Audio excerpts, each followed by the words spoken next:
Exploración de la cadera y orientación diagnóstica. Examen de la marcha.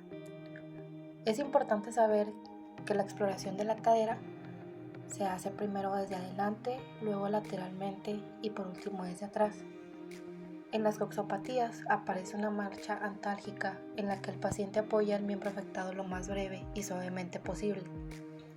Por ejemplo, en la coxartrosis de tipo superolateral existe una pérdida progresiva de la rotación interna y de la abducción. Conforme progresa la enfermedad, la cadera se va a hallar en flexión, aducción y rotación externa, sumándole la aducción y la presencia de subluxación o deformidades del cuello femoral, se va a producir un acortamiento de la extremidad inferior. Esto determina una cojera característica, con basculación pelviana hacia abajo en el lado sano cuando se transfiere el peso de la cadera afectada por hipotonía de los músculos abductores. Estos músculos son los glúteos medio y menor. A esta marcha antálgica también se le denomina marcha de Trendelenburg y de Pato si el compromiso es bilateral. Estas marchas, ambas, se tornan más evidentes luego del reposo. Prueba de Trendelenburg. El paciente se pondrá de pie apoyado en una sola pierna. En una persona normal, la hemipelvis contralateral se eleva, lo que hace que la nalga del lado no apoyado ascienda. En cambio, en una persona con alguna patología como una coxopatía o coxoartrosis, la hemipelvis del lado no apoyado y el surco glúteo descienden. Entonces aquí la prueba se considera positiva.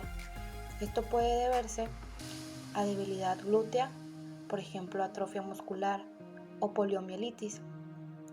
Puede ser también por inhibición glútea por coxalgia, por coxavara o por luxación congénita de la cadera y pseudoartrosis del cuello femoral. Como dato, debemos de saber que la prueba de Trendelenburg tiene un 10% de falsos positivos. Inspección. Se examina al paciente en bipedestación. Comenzamos por delante, tratando de detectar una inclinación pelviana. Esto se detectará ubicando los pulgares en ambas espinas ilíacas anterosuperiores. En una persona normal quedarán al mismo nivel ambas espinas ilíacas. En cambio, en una persona con alguna patología habrá una inclinación pelviana. Las causas de esto pueden ser escoliosis, coxartrosis, atrofia muscular glútea por procesos sépticos, deformidad de la cadera y alguna pierna más corta que la otra. Continuamos con la inspección lateral. Aquí se evalúa si el paciente presenta incremento de la lordosis lumbar. Esto causará deformidad en flexión coxofemoral y la pelvis procura adoptar la posición necesaria para compensar las diferencias de longitud entre ambos miembros inferiores y que estos estén verticales y paralelos. En cambio, si la cadera se halla en extensión, se puede pensar en una rectificación lumbar. Y se piensa en escoliosis cuando hay algún acortamiento real o aparente del miembro inferior por contractura en aducción o abducción de la cadera. Es por eso que se le pide al paciente que realice algunos movimientos de flexión y extensión de la articulación coxofemoral, como lo vemos en este video. Por último, inspeccionando al paciente por detrás, se observa si presenta escoliosis, atrofia glútea o cicatrices. Esto por la inclinación pelviana ya consignada. En la exploración de la cadera es muy importante determinar si el paciente presenta o no acortamiento de la extremidad inferior. Este se clasifica en verdadero o aparente. Comenzamos con el acortamiento verdadero y su diagnóstico. En el acortamiento verdadero, el miembro inferior comprometido es físicamente más corto que el otro. Este a su vez se puede dividir en dos: A, que es originado por encima del trocánter mayor, y B, que es por debajo de él. Si pensamos en A, sus causas pueden ser coxavara, pérdida de cartílago articular y luxación de cadera. En cambio, si pensamos en B, sus causas pueden ser secuelas de fracturas, ya sea de fémur o tibia, trastornos del crecimiento como osteomielitis, artritis séptica, artritis reumatoide juvenil y traumatismo epifisario. Para diagnosticarlo, se pide al paciente que se ponga en posición de cúbito dorsal. En una persona normal, los talones se van a hallar al mismo nivel y la pelvis no está inclinada. En cambio, en una persona con alguna patología, los talones van a estar a distinto nivel y la pelvis no está inclinada.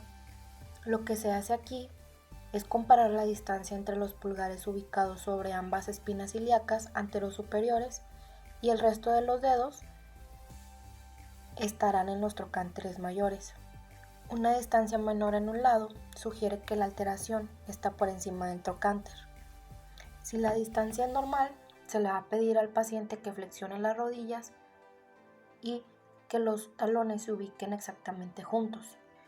Aquí podemos observar lo que es la altura de las rodillas. Si una es más alta que la otra, la tibia de esa extremidad es más larga.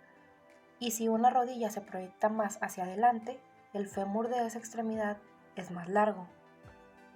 Además, también se puede hacer una medición con cinta métrica desde la espina ilíaca anterosuperior hasta el malleolo interno, pasando por encima de la rótula.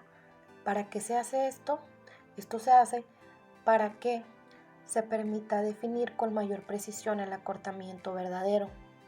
En el acortamiento aparente, la longitud de la extremidad es normal, pero parece más corta por contractura de la cadera en aducción o flexión, y esta se compensa por la inclinación de la pelvis u oblicuidad pelviana.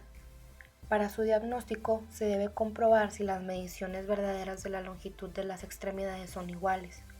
Entonces, ahora se va a medir desde el ombligo o la unión cifoesternal hasta los malleolos internos. Si hay alguna diferencia en la medición, nos indica que existe acortamiento aparente de los miembros inferiores. La maniobra de Kulwith sirve para detectar una lumbalgia. El paciente se deberá colocar en una posición de decúbito dorsal. Colocaremos una mano en la región lumbar del paciente y con la otra le tomaremos la pierna. Comenzaremos a elevarla en extensión. Si el paciente presenta dolor en la zona lumbar, la prueba será positiva. La maniobra de Patrick o de Faber sirve para valorar la articulación coxofemoral o sacroiliaca. El paciente deberá estar en una posición de decúbito supino. Después flexionaremos la rodilla y colocaremos el malleolo externo en la rodilla contralateral. Colocaremos una mano en la espina ilíaca anterosuperior y con la otra mano presionaremos la rodilla en sentido de la camilla. Esta maniobra deberá ser repetida en ambos lados. En esta maniobra la cadera tendrá una flexión, una abducción y una rotación externa. Maniobra de Kessler. El paciente tomará una posición de decúbito supino. Se dejará caer una pierna fuera de la camilla, mientras que la otra será flexionada y se llevará en contra del tórax. Esta prueba será positiva si el paciente refiere dolor en la articulación sacroiliaca correspondiente a la pierna que se dejó caer fuera de la camilla, o si lo presenta como dolor profundo en la cara posterior del muslo. Continuamos con exploración de la rodilla y orientación diagnóstica. Empezamos con inspección.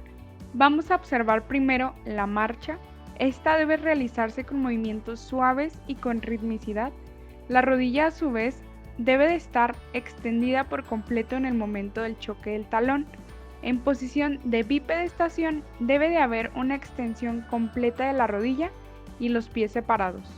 Las rótulas deben de ser simétricas y estar en el mismo nivel. En caso de no ser así, se debe pensar en fractura de la rótula o en una rotura del tendón rotuliano o avulsión de la tuberosidad tibial. Alineación de extremidades inferiores. Las alteraciones de los ejes van a ser frecuentes en patologías degenerativas. Para valorar la alineación se puede realizar tanto en bipedestación como en decúbito supino. Vamos a observar que en plano frontal va a existir un ligero valgo fisiológico normal que da entre los 6 a los 10 grados y este va a ser más acentuado en la mujer. Cuando hay desviaciones mayores a los 10 grados, nos va a confirmar presencia de genu valgum, que son las piernas en X o el choque de las rodillas.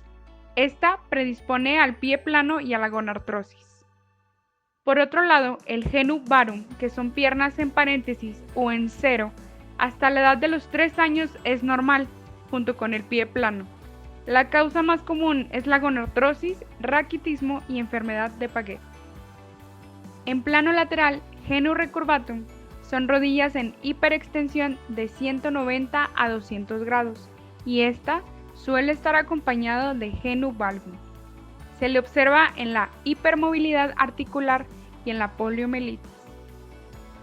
El genu flexum, o también llamado rodilla en flexión, es una limitación de la extensión de la rodilla transitoria o permanente y esta siempre suele ser patológica. Como parte de la inspección, debemos observar si hay presencia de heridas cutáneas, depresiones, deformaciones o si hay presencia de calor local como signo de infección.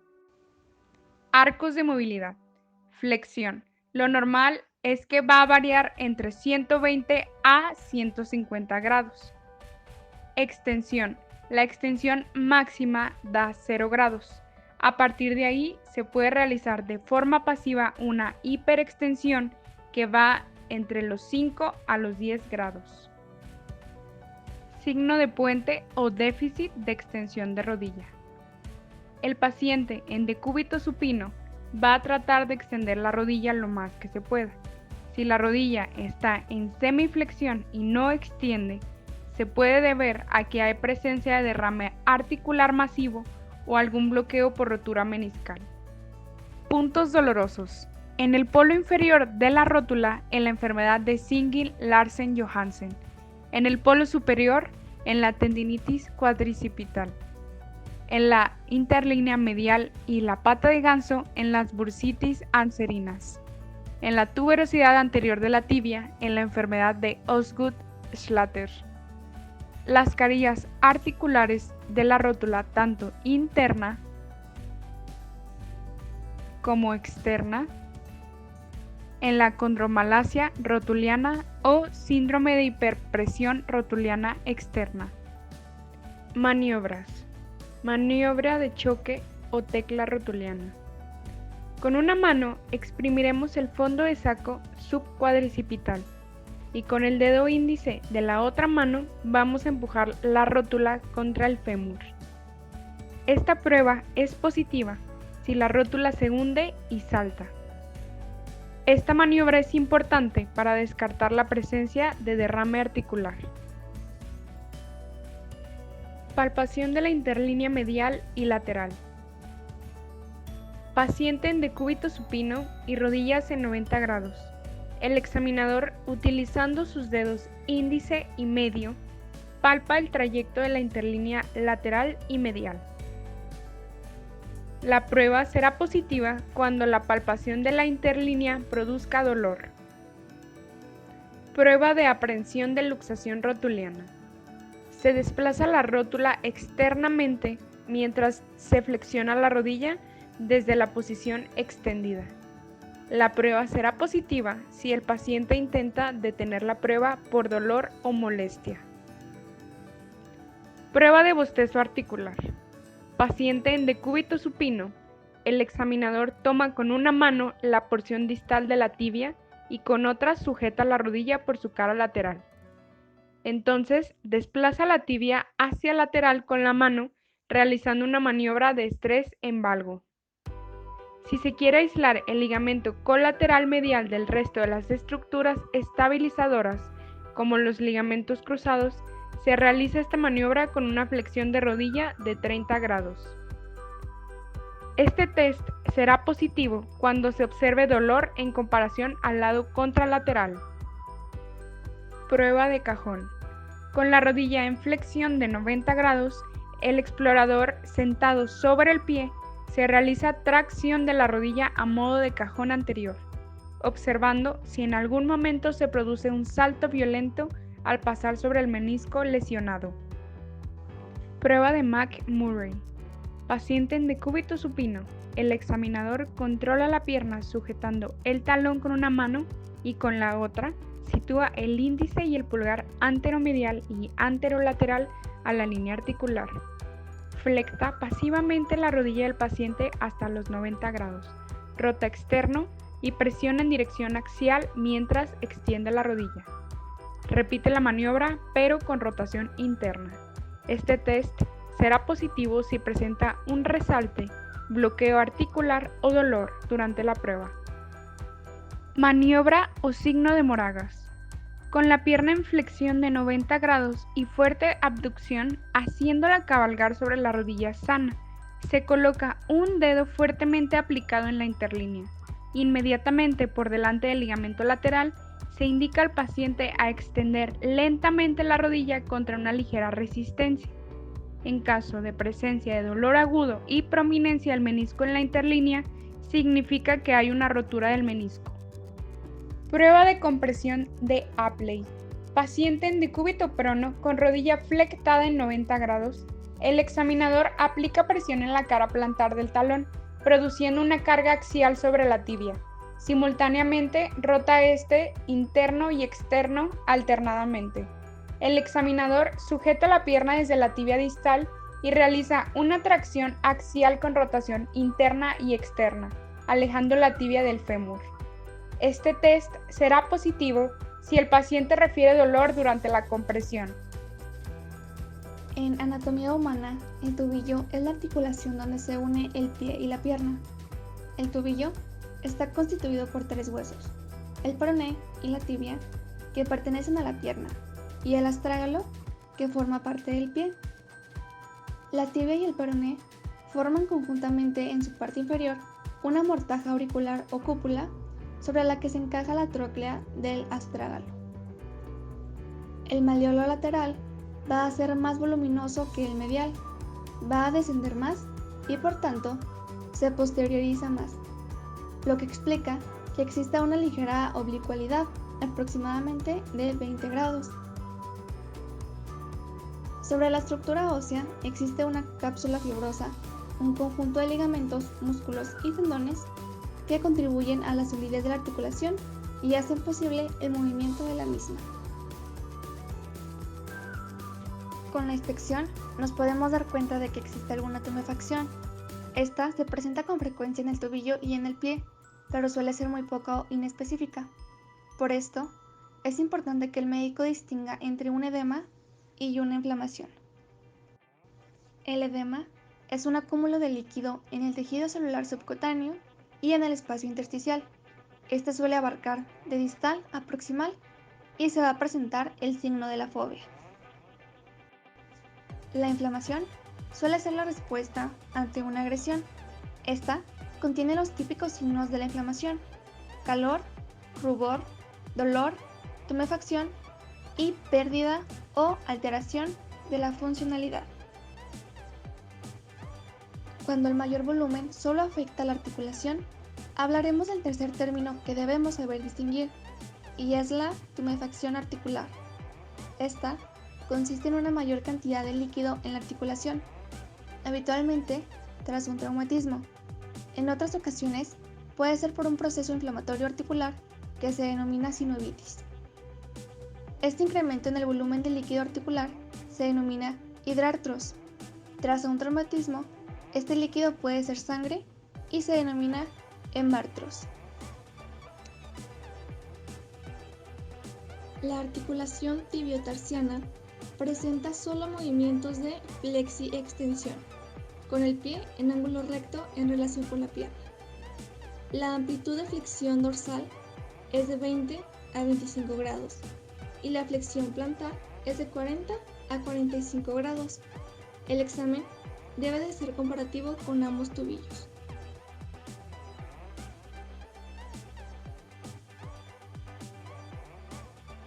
En la palpación, con la mano izquierda se sostiene el pie del paciente y con los dedos de la mano derecha se palpa la cara anterior de la articulación. La interlínea tibio-astragalina se halla en un plano perpendicular al eje tibial, 2 centímetros por encima del malleolo del peroneo. Un dolor en la cara anterior de la interlínea va a manifestar una posible sinovitis. Prueba de Thompson. Aquí se va a valorar la integridad del tendón de Aquiles, los músculos gemelos y el sóleo. La maniobra se realiza con el paciente en posición prono en la mesa de exploración y vamos a presionar la pantorrilla y observar si hay o no hay una flexión plantar. La ruptura del tendón de Aquiles se explora con la prueba de Thompson.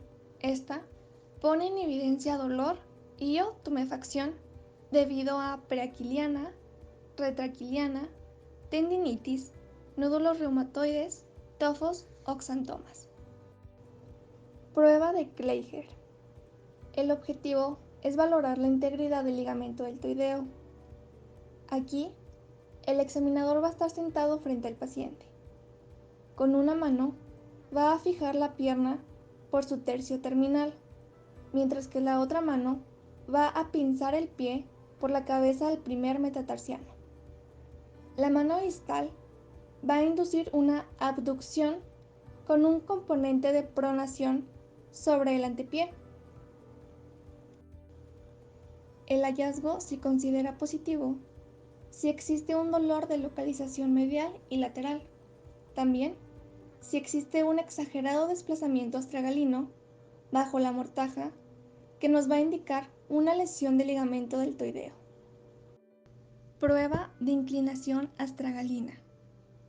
Con ella, vamos a valorar la integridad del ligamento peroneo calcáneo. Con una mano vamos a sostener el calcáneo. Con esta lo vamos a rotar en dirección lateral, lo que va a inclinar el astrágalo y va a producir una hendidura en la cara medial de la articulación del tobillo. Se considera una prueba positiva si la inclinación del astrágalo o la distancia es excesiva en comparación a la del tobillo no lesionado, o también cuando esta prueba genera algún tipo de dolor en el movimiento. La prueba de cajón anterior de tobillo tiene como objetivo valorar el grado de inestabilidad anterior del tobillo. Aquí, el examinador recoge con una de sus manos, la mano caudal, el calcáneo, de modo que la planta del pie queda enfrentada a la cara anterior de su antebrazo. Con la otra mano, la mano cefálica, abarca el tobillo del paciente sobre la cara anterior de los maleolos. Aquí va a provocar una tracción anterior del pie, evitando cualquier movimiento del segmento de la pierna.